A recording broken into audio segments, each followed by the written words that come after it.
Hi guys, minasan, konnichiwa. This will be my last video with hair.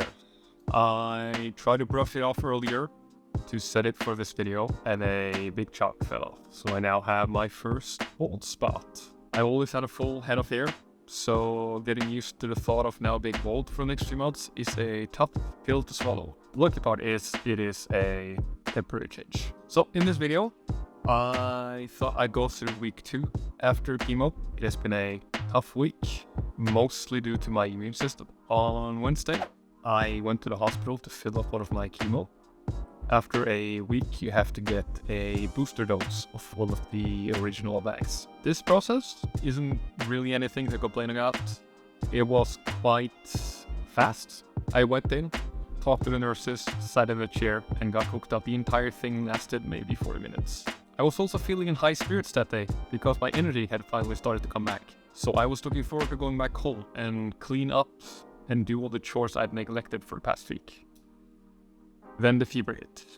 One of the severe side effects of chemotherapy is how it affects your immune system. The day before the chemo, I had gone to get my blood taken, and from the tests, it showed quite a normal level of white blood cells. But in less than 24 hours, that number had plummeted down to almost nothing. So my body's only response to this was to raise the temperature and again steal all of my energy. When you start chemo, the doctors will be adamant about how important it is that you contact them if you get sick or if you have a fever. When your immune system is gone, you are at a high risk of getting sepsis, which means blood infection. So I called.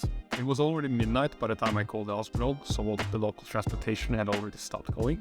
So I called my mom, and together we went to the emergency department. When we got to the hospital, I was escorted to a private room where they could do some tests on me.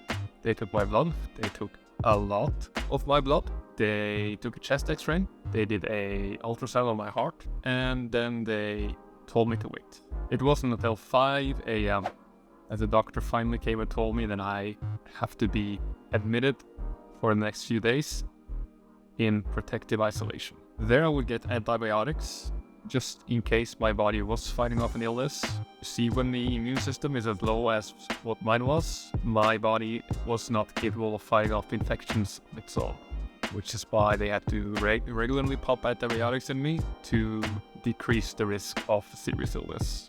The next few days were awful. I thought I was tired the first week. I knew nothing. I lie in the hospital, try to see TV. No headache. No, okay, stop. I try to walk around in my room. No energy. Go back to bed. I try to lean up in my bed. No, dizzy. Go back. Every movement of my body felt like it was made out of bricks. Everything was heavy. No energy. No appetite. Dizzy. Nauseous. I think in the 48 hours after I was admitted, 30 of them was spent on sleeping. My room was pitch black because sunlight hurt my eyes. The only people that could visit me in those days were doctors, and they had to wear masks and protective gear. I felt like patient zero in a quite boring, B-rated zombie movie that nobody would watch. Day 3, I was feeling a little bit better. I was also allowed to have my parents go and visit me, and my little brother. They stay for a little while. I still haven't recovered enough to have company for a long period of time, and they understood that. Nothing else noteworthy happened on day 3. I spent the rest of the day in bed. Finally, I could lean up without getting dizzy. Day 4 was when I saw the biggest improvement. I was finally able to get out of bed, make it myself, go get my own food without any help from the nurses. This was an incredible confidence boost. Again, nothing more noteworthy happened. It's a hospital, so I spend most of my days in the same room. It's protective isolation, so they don't really want you going outside. I was allowed to, going down to the canteen to fetch my own food and stuff, but I always had to wear a mask. Day 5 was feeling super good. I was 100% convinced that I was now good to go. They took my blood, sent it in the tests, excitement. 3 hours later, I was told that I unfortunately could not go home because even though my energy had gotten back, my immune system was still at a risk value. I was, however, able to take a short break from the hospital. I was allowed to leave for a few hours if I came back in the evening to continue my antibiotics treatment. So I went home. I packed a bag full of clothes. I said hello to my parents. I said hi to my little brother. Day 6, final day in hospital. Day 6 was when I finally started to see the hair loss happening. I went to the restroom to brush my teeth and set my hair for today. I run the axe through the hair, think, that felt not right. Take out my arm and have basically transformed to Chewbacca. That was also a moment I realized that, I am sick, aren't I? I go get breakfast and sit down in the chair and wait for the blood tests. In 3 hours time, the nurse comes in and tells me that my blood levels have finally reached a stable level and I would not have to be in protective isolation anymore. The doctors of this hospital came in too to introduce themselves. They were 4 lovely people, the people that would be taking care of me for the next 3 to 6 months. You see, the rest of my treatment will not be done in Oslo, where I got my first dose. It will be done in a closer hospital. That way I don't have to worry about the transportation fee and all that. I will go back to Oslo sometimes to do the main checkups, but the chemo things will happen here. The doctor steers me the green light. I get the release note and I pack my bags to finally get back home. I return home. First thing I do, go take a walk. I have to use my legs. It was a cloudy day, but I didn't care. I just wanted to get out. I come back home, finally have the energy to clean. I wash my clothes, wipe the floors, do the dishes, make my bed. When you're going through chemo, appreciate the days when you have energy. You don't get to choose when they are, so when you do get them, use them. I myself have decided not to waste a single energetic day. As soon as I wake up and feel informed, I'll go out.